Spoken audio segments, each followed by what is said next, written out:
اسلام آباد میں کرسٹیز کیفے کے نام سے ڈونر شاپ ہے۔ یہ آج سے 5 سال قبل ایک خاتون نے سٹارٹ کیا تھا۔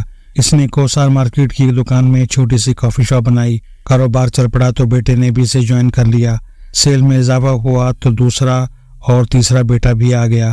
یہ ڈاکٹروں کی فیملی ہے۔ پورا خاندان میڈیکل پروفیشن سے وابستہ ہے۔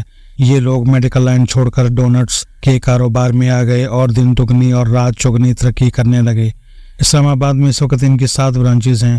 اگست کے مہینے میں ان کی بلیو ایریا کی برانچ میں ایک واقعہ پیش آیا۔ چیف جسٹس قاضی فائز عیسیٰ ان کی بیکری پر آئے۔ ان کی بیگم اور صاحبزادی بھی ان کے ساتھ تھیں۔ وہاں ایک ملازم نے ان کی ویڈیو بنا لی اور ان کے ساتھ بدتمیزی بھی کی۔ چیف جسٹس کے ساتھ موجود پولیس اہلکار نے فون کر کے پولیس بلا لی، لیکن وہ لڑکا اس وقت تک 7 مختلف پلیٹ فارمز پر ویڈیو شیئر کر چکا تھا اور کیفے سے فرار بھی ہو گیا تھا۔ پولیس اور خفیہ اداروں نے بیکری کے 2 ملازم گرفتار کر لیے۔ مالکان کو بھی بلا کر پوچھ پڑتال کی گئی، مگر بدتمیزی کرنے والا لڑکا نہیں ملا۔ اس دوران 25 ستمبر کو اچانک یہ ویڈیو وائرل ہو گئی اور اگلے پورے ہفتے ٹاپ ٹرینڈ میں رہی۔ ان دنوں 26ویں ترمیم اور جسٹس قاضی فائز عیسیٰ کی ایکسٹینشن کا معاملہ چل رہا تھا، لہٰذا پی ٹی آئی کی سوشل میڈیا ٹیموں نے ویڈیو کو اٹھا لیا اور کرسٹیز بیکری ان کے لیے زیارت گاہ بن گئی۔ بیکری پر ہزاروں لوگ پہنچ گئے، جس سے ان کی سیل نے ریکارڈ توڑ دیا۔ لوگوں نے انہیں فرنچائز کی پیشکش کرنا شروع کر دی۔ کرسٹیز کے مالکان صرف بزنس مین ہیں، ان کا کسی سیاسی جماعت سے کوئی تعلق نہیں، لیکن پی ٹی آئی نے انہیں اپنے ساتھ لپیٹ لیا۔ اسلام آباد کی انتظامیہ نے 1-2 مرتبہ بیکری کو سیل بھی کیا اور مالکان کو پولیس اور عوام سے چھپنا بھی پڑ گیا، مگر بہرحال SCO شروع ہو گئی اور اس ریلے میں یہ ایشو بھی ختم ہو گیا۔ 25 اکتوبر کو جسٹس قاضی فائز عیسیٰ ریٹائر ہو گئے۔ اس دن اسد قیصر اور شہرام ترقی کرسٹیز بیکری پہنچے اور وہاں سے ڈونٹس خرید کر چیف جسٹس کی ریٹائرمنٹ کا جشن منایا۔ یہ خبر اس دن سوشل میڈیا پر بہت وائرل رہی۔ اسد قیصر اور شہرام ترقی کا 25 اکتوبر کو بیکری جانا اور ڈونٹس انجوائے کرنا محض اتفاق بھی ہو سکتا ہے، لیکن پی ٹی آئی کے نوجوان اور سوشل میڈیا ماہرین اسے قاضی فائز عیسیٰ سے نجات کا اعلان قرار دے رہے ہیں۔ ہم چند لمحوں کے لیے اس تاثر کو درست مان لیتے ہیں، چنانچہ اس کے بعد یہ سوال پیدا ہوتا ہے، کیا یہ اسد قیصر جیسے ایسے شائستہ شخص کو سوٹ کرتا ہے جو قومی اسمبلی اور صوبائی اسمبلی کے اسپیکر رہے ہوں، جو تعلیم کے شعبے سے وابستہ ہوں اور مہذب خاندان کے ساتھ تعلق بھی رکھتے ہوں؟ اس طرح شہرام ترقی بھی ترقی خاندان سے ہیں اور یہ خاندان مہذب اور خوشحال ہے۔ کیا اس خاندان کے سپوت سے ایسی مریضانہ حرکت کی توقع کی جا سکتی ہے؟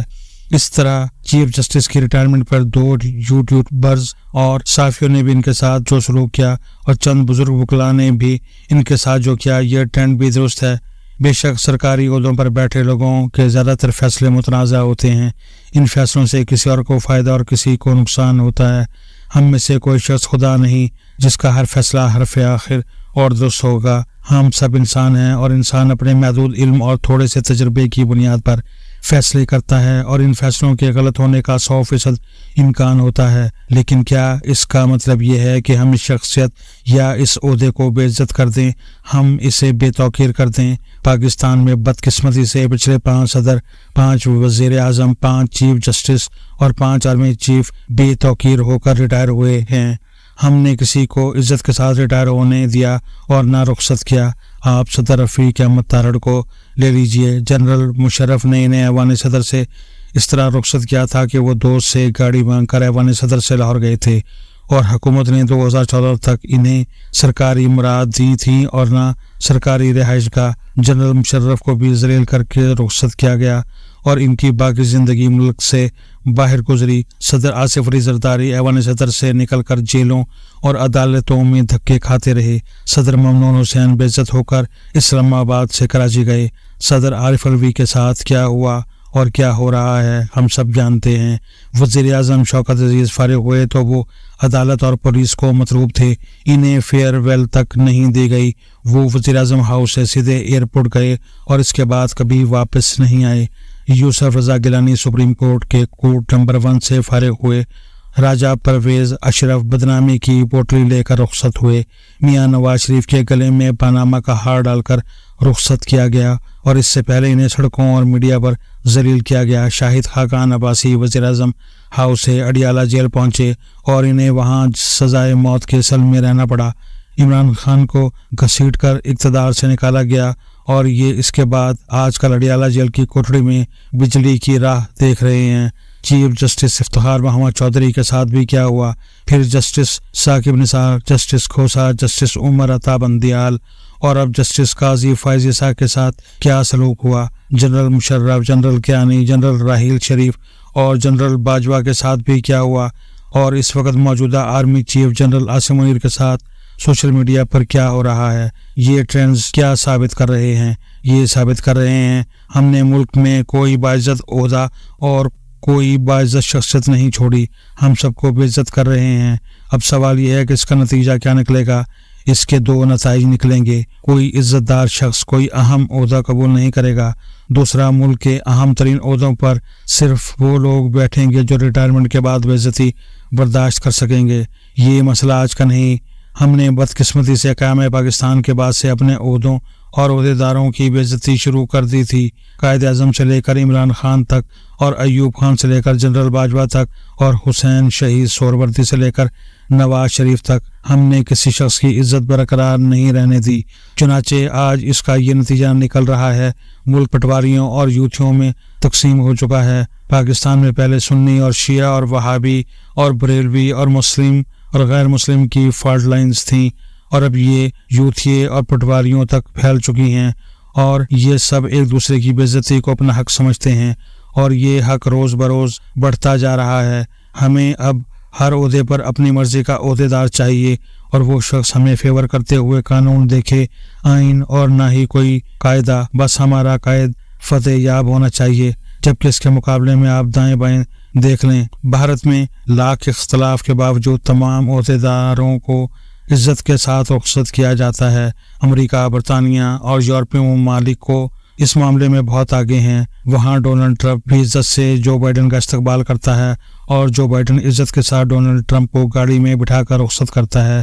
بے شک امریکہ میں بھی پولیٹیکل فالٹ لائنز گہری ہو رہی ہیں، لیکن یہ وہاں ابھی بے عزتی کے فیز میں داخل نہیں ہوئی۔ لوگ آج بھی وہاں اختلاف کے باوجود ایک دوسرے کا احترام کرتے ہیں۔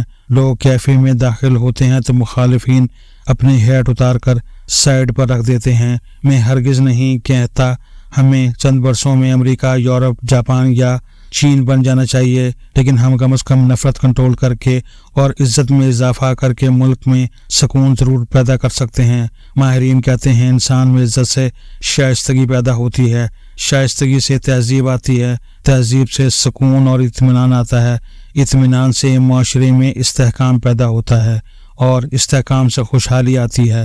لہٰذا ہم اگر معاشرے کو خوشحال بنانا چاہتے ہیں تو پھر ہمیں اختلاف اور اختلاف رائے کے باوجود ایک دوسرے کو عزت دینی ہوگی، اور اس کے جواب میں یا رد عمل میں ہم جلد یا بدیر خوشحال ہو جائیں گے۔ ماہرین یہ بھی کہتے ہیں خانہ جنگیاں اور قوموں کا زوال بے عزتی سے سٹارٹ ہوتا ہے۔ انسان جب دوسروں کو بے عزت کرنا شروع کر دے تو معاشرے میں نفرت آ جاتی ہے، نفرت تصادم کو جنم دیتی ہے، تصادم خانہ جنگی میں تبدیل ہو جاتا ہے، اور خانہ جنگی ملک اور قوم کو برباد کر دیتی ہے۔ اور ہم اگر آج معاشرتی لحاظ سے زوال پذیر ہیں یا خانہ جنگی کے دہانے پر کھڑے ہیں تو اس کی وجہ نفرت ہے۔ یہ زہر ہم سب کی رگوں کا حصہ بن چکا ہے، چنانچہ ہم خانہ جنگی سے چند انچ کے فاصلے پر ہیں، تاہم آج بھی ہم صرف دوسروں کو عزت دے کر زوال کے اس سفر کو پلٹ سکتے ہیں، ہم بہتری کی طرف آ سکتے ہیں۔